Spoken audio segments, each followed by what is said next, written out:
History does not always smell like gunpowder, trench mud, or burning cities. Sometimes, history smells of fresh varnish. It smells of expensive furniture polish, warm sandalwood, and the innocent scent of trust. It is February 9, 1945. We are in Moscow, at the Spies House, the grand residence of the United States ambassador. Outside the tall windows, a heavy, gray snow is burying a war-torn Europe, sealing the streets in ice. But inside, the air is warm, golden, and festive. The war is almost over. The Allies are still technically friends. The room is filled with the low hum of diplomatic chatter and the bright, hopeful sound of children's voices. Into this warmth walk the children. They are Soviet pioneers from the elite Artek camp, dressed in crisp white shirts and red ties. Their faces are scrubbed clean, their eyes wide with a rehearsed, yet genuine delight. They have not come empty-handed to greet the Americans. For young boys struggle under the weight of a massive object draped in cloth. They move with ceremonial care, presenting a gift to celebrate the alliance. When the cloth falls, the room gasps. It is the Great Seal of the United States. It is not just a carving, it is a masterpiece of marquetry, a mosaic of wood that seems to glow under the chandeliers. The seal is crafted from 20 distinct varieties of rare timber. There is starflower, boxwood, black alder, and Persian parotia. It is a puzzle of thousands of pieces, assembled by the hands of children. Avril Harriman, the U.S. ambassador, is a man who has sat with Stalin and Churchill, a man who is rarely surprised. But today, he is genuinely touched by this gesture. He runs a hand over the polished eagle. He traces the olive branch and the arrows. The craftsmanship is flawless. It feels like a bridge between two weary nations. He turns to the translator and asks where such a magnificent object should hang. The translator smiles, a smile that reveals nothing. Hang it where it will serve as a constant reminder of our friendship, he suggests. Hang it in your private study, right over your desk. And so, a hammer is found. A nail is driven into the wall of the ambassador's private study. The sound of the hammer strikes is the only violence in the room, echoing briefly in the high ceilings. The seal is hung in the very heart of the Spies House. It sits directly above the desk where nuclear secrets will be read, where the fate of Berlin will be decided, and where the Cold War will be managed. The wooden eagle hangs perfectly straight. Its painted eye looks down at the ambassador's chair. The ambassador looks up at the eagle. It is a moment of perfect, symmetrical irony. The illusion of safety is absolute. Nobody thinks to check the wood. Why would they? It is a gift from school children. It is just timber, glue, and varnish. It is an inert object in a world of machines. There are no wires trailing from it. There are no batteries hidden inside. There are no glowing vacuum tubes or humming transformers. By every known law of physics, this object is deaf and dumb. Harriman sits in his leather chair. He sighs, the weight of the war settling on his shoulders. He pulls out a pack of cigarettes and strikes a match. The flame flares up, hissing softly in the quiet room. He believes he is alone in his sanctuary. He believes his thoughts are private. But he does not know that privacy is already a relic of the past. The walls have not just developed ears, they have become a broadcast. Half a kilometer away, in a nondescript van parked on a snowy side street, a man wearing heavy headphones leans forward. He takes a drag of his own cigarette, mirroring the man in the high office. He hears the match strike in the ambassador's study. It is crisp and clear, as if he were sitting on the corner of the desk. The man in the van isn't listening with his own ears. The wood is listening for him. Years turn into an era. The hot war cools into a frozen standoff. Harriman leaves Moscow. Walter Bedell Smith takes his place. Then comes George Kennan. Presidents change in the White House, and the Iron Curtain descends, locking the world in fear. Through all the turbulence, the wooden eagle remains. It hangs there for 7 long years. It becomes a fixture, a piece of the furniture that no one notices anymore, blending into the wallpaper of history. For 7 years, every whisper, every rustle of top-secret paper, every scratch of a pen, and every strategic argument in that room becomes the immediate property of the KGB. The listening is absolute. The spies must have felt like ghosts haunting the room. They knew the ambassador's breathing patterns. They knew his moods. They knew the American strategy before the President of the United States did. But perfection is an unnatural state. Even the most brilliant deception must eventually collide with the chaotic nature of reality.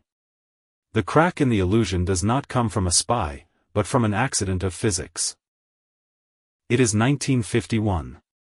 The setting is the British Embassy, a few blocks away. A radio operator is sitting through a boring night shift, surrounded by the hum of equipment. He is idly scanning the military frequencies. Suddenly, cutting through the snowy static of the Moscow ether, he hears a voice. It stops him cold. It isn't a Russian soldier barking orders. It isn't a coded transmission. It is an English voice. The accent is American. The tone is conversational. The operator tunes it in, his hands trembling slightly on the dial. He recognizes the voice. It is the British air attaché. But the attaché is not in the British Embassy. He is currently visiting the American ambassador's study. The operator is hearing a private conversation, broadcasted on an open channel, clear as a bell. The signal vanishes as quickly as it appeared, like a ghost in the machine. But the damage is done. The report is filed. The Americans are alerted. The technical term they use is the howling effect.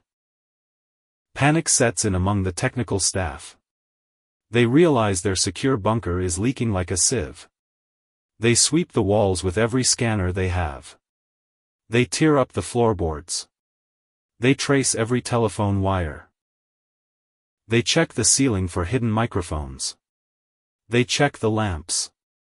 They check the power outlets.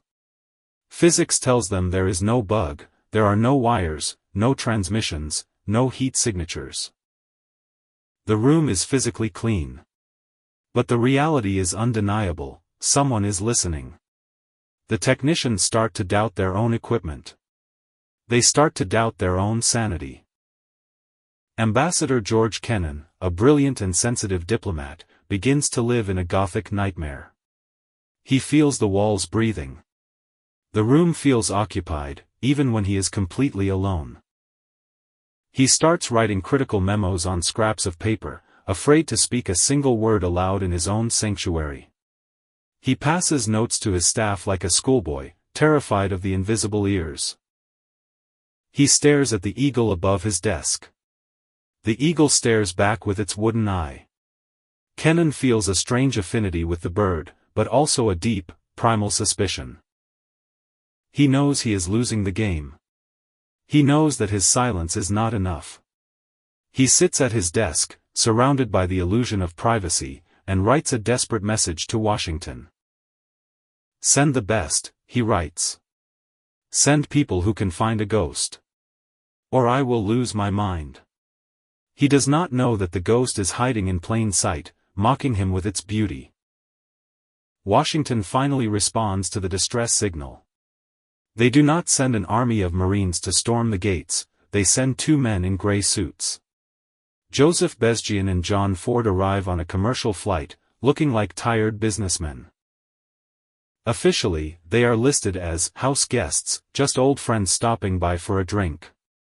But their luggage tells a darker story. Their heavy suitcases hold no tuxedos, no gifts, and no tourist cameras to capture the Moscow sights.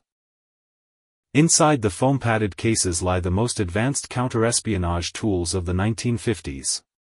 There are oscilloscopes, signal generators, and nonlinear junction detectors. These men are not here to visit. They are here to hunt. They begin a surgical strike on the ambassador's study. It is not a cleaning, it is an autopsy. They work at night, with the heavy velvet curtains drawn tight, moving like thieves in their own embassy to avoid any suspicion outside. They tear the office apart with methodical violence. Expensive rugs are rolled up and shoved into corners. Heavy oak furniture is dragged into the hallway. The plaster on the walls is examined inch by inch with magnifying glasses. Joseph Bezgian works with a cold, desperate focus. He knows the immutable laws of physics. A microphone is a machine. A machine needs power.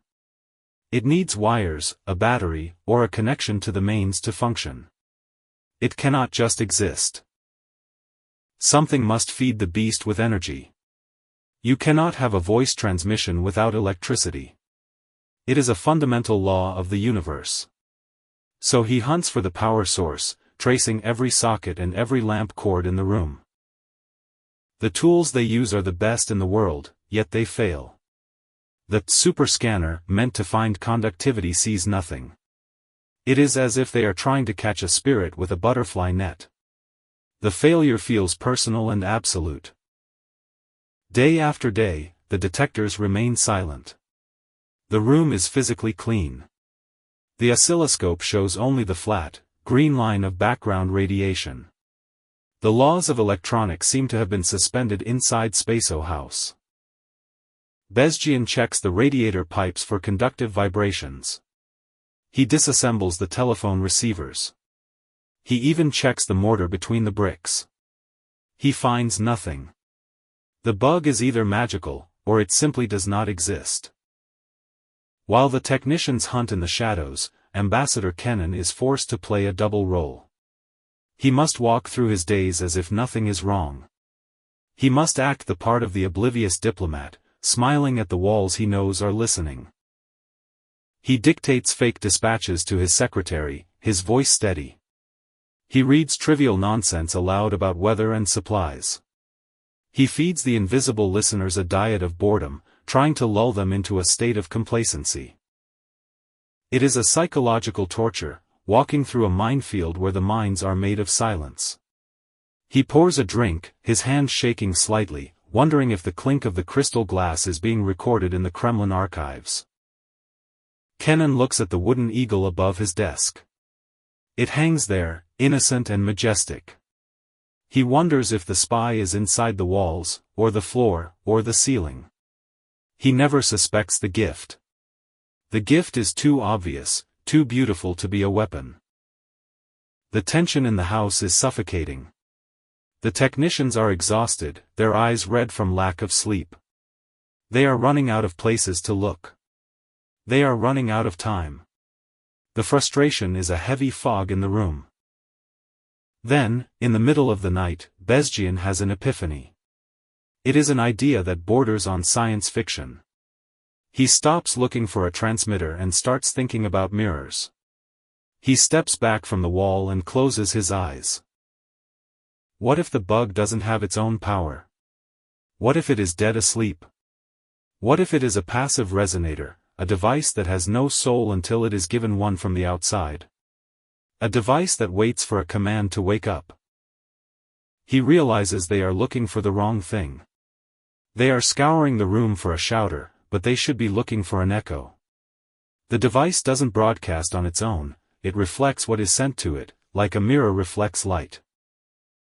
It was a radical theory, the device is activated remotely. A beam of energy, invisible and silent, is shot from outside the building. It hits the device and bounces back, carrying the voice data with it like a rider on a horse. To catch such a ghost, they wouldn't just need to search, they would need to bait the trap. They would need to force the enemy to turn the weapon on. They needed the Russians to flood the room with invisible light. Bezgian looks at Ford and nods. We need to make them listen, he says. We need to give them a reason to turn on the beam. They begin to set the stage for the final act, preparing to act as live bait in their own trap. They unpack a new piece of equipment from the bottom of the case. It is a signal generator capable of detecting the specific frequency of a microwave beam. They are no longer house cleaners. They are now fishermen. It is a dark September night in 1952. The Spaso house is quiet, but it is the silence of a held breath. The stage is set for the final confrontation. Bezgian gives the ambassador his final instructions in the hallway. "Go in," he whispers. "Sit down. Read something. Make them believe you have a secret." Kenan walks into his study. He turns on the desk lamp, casting long, sharp shadows against the walls. He feels the weight of the moment pressing on his chest. Above him, the eagle watches from the shadows. He picks up a stack of old diplomatic cables. He clears his throat and begins to read aloud. His voice is steady, but his heart is racing against his ribs. The situation regarding the Berlin airlift requires further analysis, he recites. He is speaking to an empty room, but he prays that he is also speaking to an audience of spies. He reads with the cadence of a man revealing something vital. Across the street, in the hidden van, a bored Soviet operator sees the light go on. He puts on his headphones. He hears the ambassador speaking. He reaches for the switch on his console. He turns on the generator. A powerful, invisible beam of microwaves floods the night air, aiming for the window. In the room adjacent to the study, the oscilloscope jumps. A green spike shoots up on the screen, trembling with energy. "There it is," Ford whispers. The air in the room is suddenly saturated with invisible power. The trap has worked. The ghost has entered the machine. Now they must catch it. Bezgian bursts into the study. He holds a portable detector wand in his hand. He looks like a man dowsing for water in a desert. Kenan keeps reading, his eyes fixed on the paper, trying not to look at the man sweeping the room. The economic impact of the Marshall Plan.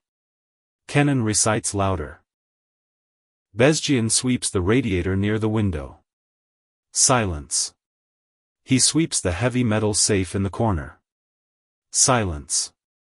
He moves to the large map of Europe on the wall. The detector remains mute. The signal is strong in the room, filling the air like a gas, but the source is elusive. It is everywhere and nowhere. The tension is excruciating. Bezgian moves closer to the desk. The detector begins to whine. A low pitch at first, then rising like a kettle. He waves the wand over the telephone.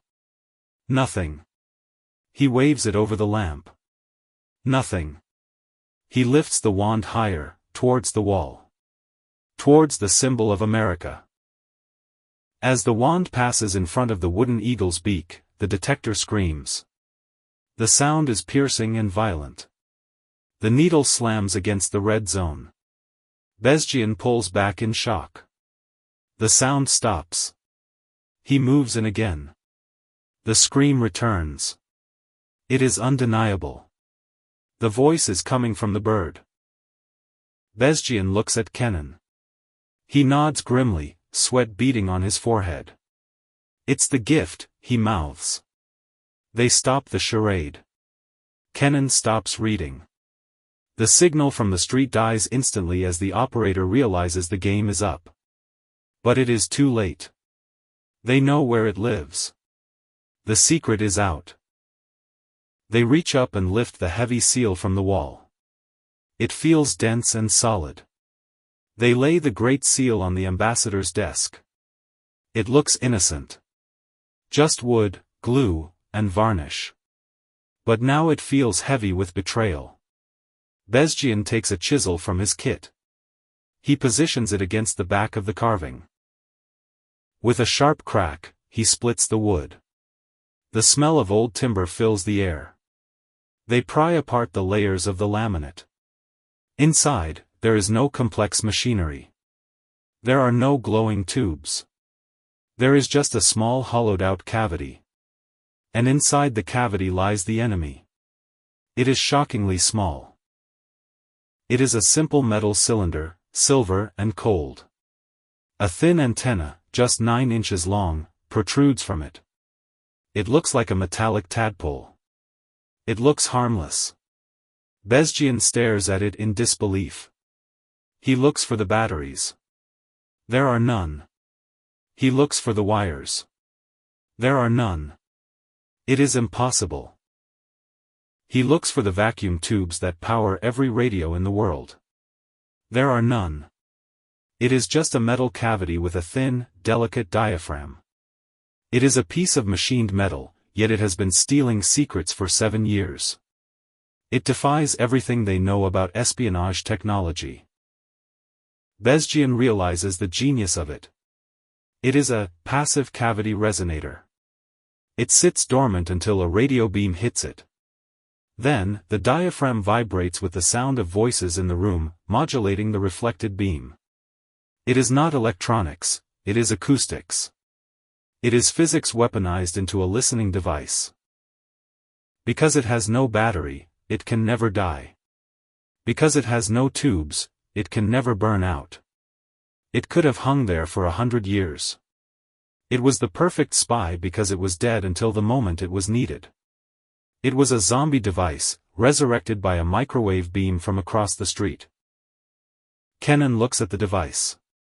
He realizes that every private moment, every strategy, every fear he voiced in this room was shared. The eagle was not guarding him. It was feeding on him.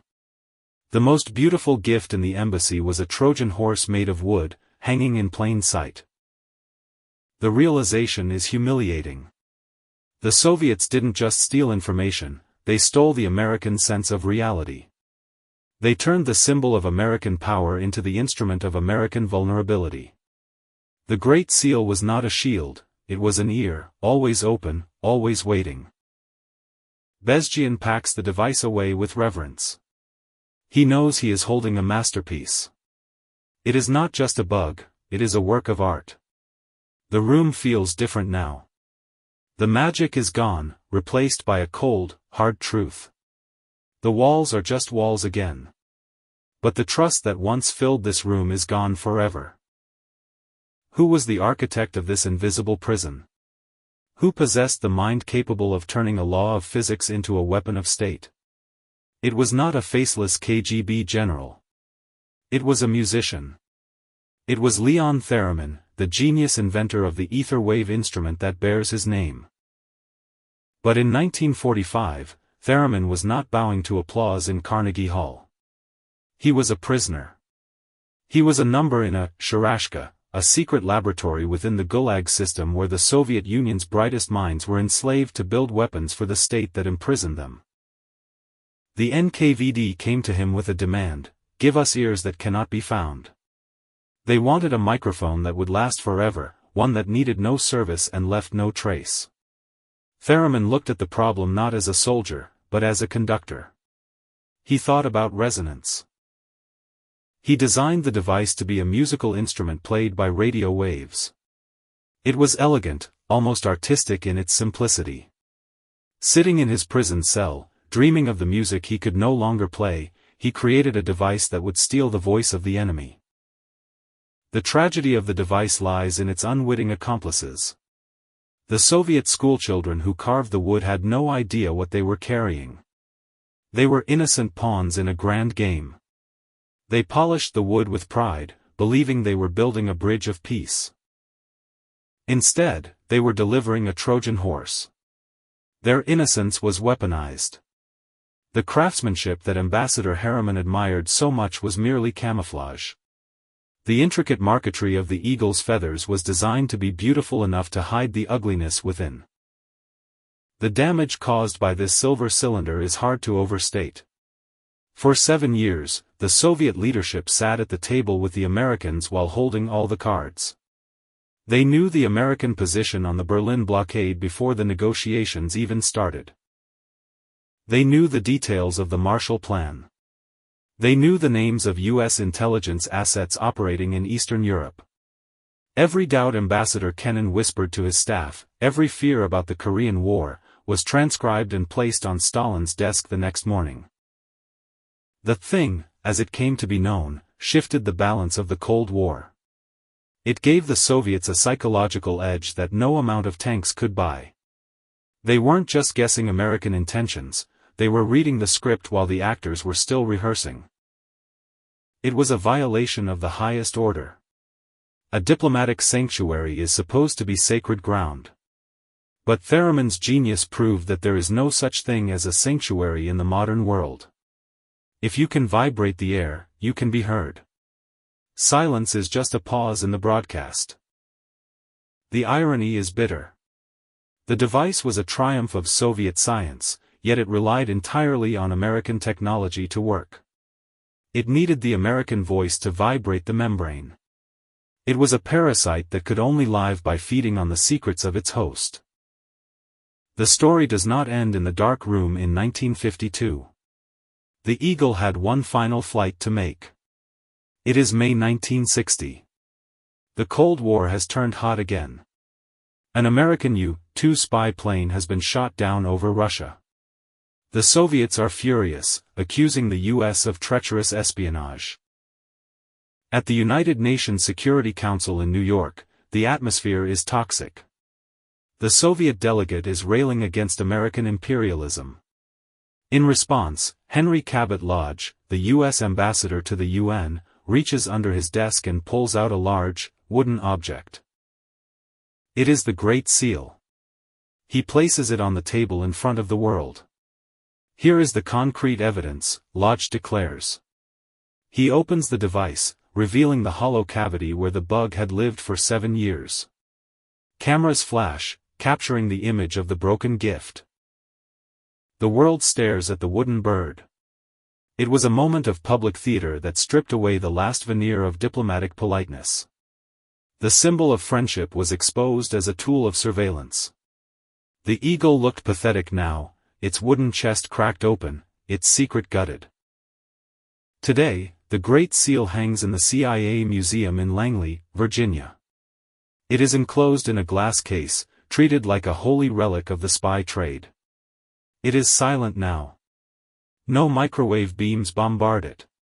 No ambassadors whisper secrets beneath its wings. It is just wood and metal.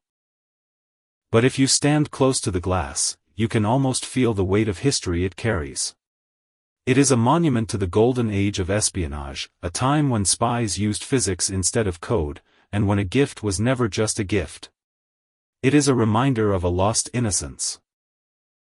We live in a world of digital surveillance now. Our phones, our laptops, our smart speakers, they all listen. We are used to it. But the Great Seal was the grandfather of them all. It was the first time we realized that the walls truly have ears.